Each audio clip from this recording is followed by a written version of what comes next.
ربیع الاول میاشتا د حضور صلی الله علیه وسلم ولادت وشو. نو شپه او تیاره وه و دا ملک داسې رڼا شو چې ما د خپل کور نه د قیصر او د کسرا د محل هغه منارې وکړ. د پیدایش په ټیم کې په شپه کې داسې رڼا شوه که تاسو خیال وکئ قرآن کریم کې رسول الله صلی الله علیه وسلم ته الله پاک نور ویلی دی. قد جاءکم من الله نور وکتاب مبین. نور په دې معنا نه چې دا څنګه اهل بدع وایي. نور په دې معنا چې د کفر تیارې د پر راتلو سره داسې رڼا شوې چې د قیصر او د کسرا معنی ته ولیدې شو. نور په دې معنا چې د منور دی او دنیا بیا د اسلام په نور باندې روښانه کړه. عزیزانو دغه ورځ د سردار کونین صلی الله علیه وسلم د ولادت او په دغه ورځ بیا وفات هم شوه. د وفات نه مخکې لسم کال د هجرتو مکې نه چې د مدینه منورې ته تلو نو مدینه کې لسم کال باندې بیا د حجۃ الوداع کړي. مکې ته راغی حج کولو د عرفات په غونډۍ باندې ولاړ دی. اوس خو خیر پوړی ورختلی او ډېر ښه تنظیم دی. هغه وخت کې تشه غونډۍ وه. د عرفات په غونډۍ ولاړ دی او صحابو ته تقریر کوي. تقریبا 1,24,000 صحابه ور سره ورته وایي چې او صحابه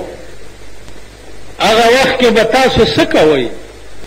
چې مسلمان قوم به په خپله د اسلام جرړې پرې کوي او مسلمان قوم به په خپله د دین بېخکندي کوي. هغه کارونه به کوي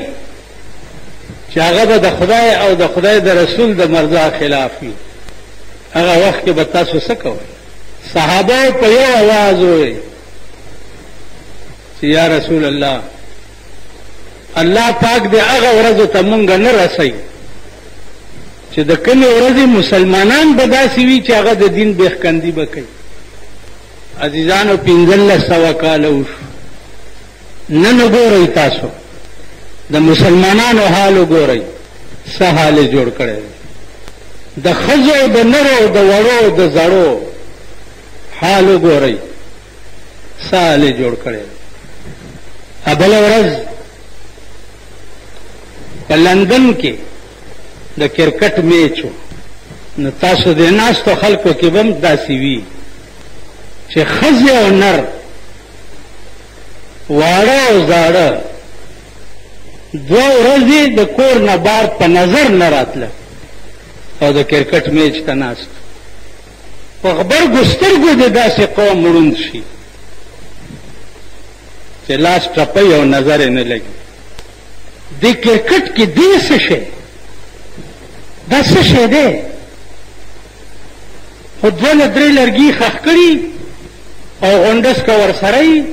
او ورولي او بل ولاړ یې هغه یې داسې ټپ باندې ووایي او بل یې ونیسي او بیا یې دله ورکړي او بیا یې په ټپ ووایي.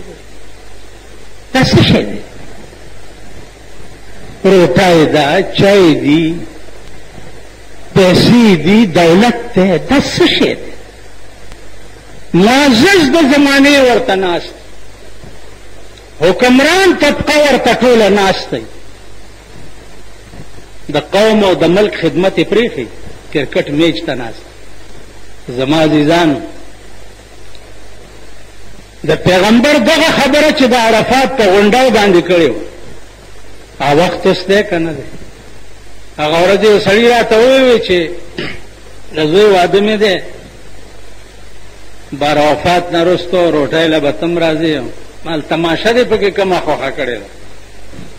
ویلې بس هلکان دي چې هر څه وکړم مال نه دوه دې ګوري چې پخې کا او د علاقې په هلکانو وخوروه 200 ډمان ځکه چې د هلکان خو بیا ټول ګډېږي خو چې وریجې پې وخوری او سړک ته یې راوباسې د مخې ټول ګډېږي نو پام کوه چې په ډمانو خرچ ونه کړې ډمان دې د کوره دي ماشومان نن په دې عظیم قهر اخته دي اوس په لاره مخې ته 3 هلکان راغلل سپېرې غوندې جامې اغوستې چا په لاس کې د وي سي آر کیسټ و د یو په لاس کې وي سي آر و بل سره ټلویزیون اوس خو چې زه یې وکتم داسې ډډه وکړه رانه دا قوم دی او دا ملک دی او دا وطن دی اوس ملیانو فتوی ورکړې چې هله د کشمیر غزا ده بهرحال د کشمیر غزا که هندو او کافر سره جنگي د مسلمان خو غزا یقیني ده او دې ته کته پکار دي چې د دې اندرون څه دی او د امریکای پالیسی څه ده چې دا هندوستان او پاکستان جنگي دا د هغې پالیسی څه ده او په ټلیفون نواز شریف سره خبرې څنګه کوي ګړچ وشو یو ګړچ ته به بیا د خپل مالک اقتصادي او معاشي حال وګورئ لکه ایټم مې خلاص کو نو دنیا د نوکرو نه وویسته چې ایټم بم هم جوړ کو اوس که دا ګړچ شو نو نور حال به تاسو وګورئ نو عرض مې دا و عزیزانو چې څو پورې دا قوم د قوم خدای ته رجوع شوی نه او خدای سره رابطه او تعلق پیدا کړی نه د دې انجام به وګورئ او ګورئ یې لګیا ګورئ چې کوم قسم عذاب دی او ذهني پریشانی ده چې هغه په دې ملک نازله نه ده نن د ښځو حال په دې ملک کې وګورئ یو سړي سره چې ښځه هم ناست دی پیغلې لوڼې هم ناست دي او دی هم ناست دي او د کرکټ میچ ته ګوري دا په پخه تیږه دبلدین دی او که نه دی ووایئ تاسو هم جوړیئ ځکه غږ نه کوئ قسم په خدای چې چابړی خرڅوي ورکړه ټلویزیون دلته یو ننبهي هغه کوڅه کې په لاره را روانو نو ما ته وایي چې مولانا صاحب خدای ډېره مهرباني وکړو مال څه ویل ډېره مهرباني وکړه زما بچی پردي کور ته ټلویزیون کتل تلو خدای ما ته خپل ټلویزیون راکړو نو بس مبارک هم شه پوه شوې یا مولا له مې په انګو کې قسم ورکړی چې کومه جنازه چې ته د مړي کې دیړه کې د درد پیدا کېږي چې دا مړی به بېګاله څه چل کېږي د سره ویلې نه درد مرد خو نه خو الله اکبر الله اکبر ووایم نو مال دا مړي کور وران شو که نه اول تاسو په ایمان ووایئ څومره جنازو کې چې تاسو ولاړ یئ په جنازه کې دا تصور وي چې خدای زه تعالی په جرګه راغلی یم چې دې مړي سره بېګاله مهرباني وکړه دا هم خیال کړی دی